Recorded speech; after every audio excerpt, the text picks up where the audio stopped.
Mr. Buffett and Mr. Munger, I'm curious about what you think is the best way to become a better investor. Should I get an MBA? Read more Charlie Munger almanacs? Or merely is it genetic and out of my hands?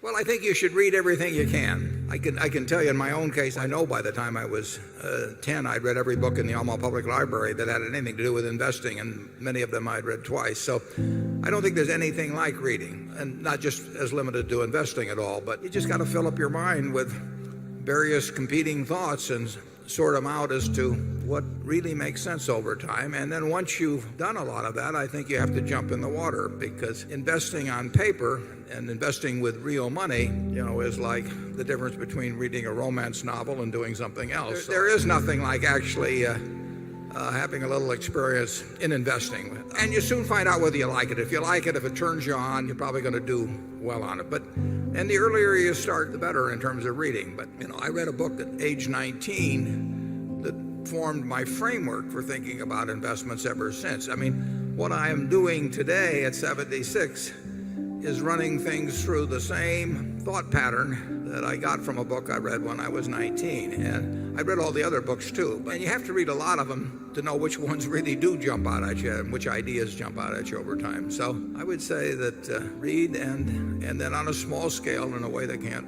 hurt you financially, do some of it yourself. That whole idea that you own a business is vital to the investment process. And if you were going to buy a farm, you'd say, I'm buying this 160-acre farm because I expect that the farm will produce 120 bushels an acre of corn, or 45 bushels an acre of soybeans, and I can buy the fertilizer. You go through the whole process. It'd be a quantitative decision, and it would be based on pretty solid stuff. It would not be based on what you saw on television that day. It would not be based on what your neighbor said to you or anything of the sort.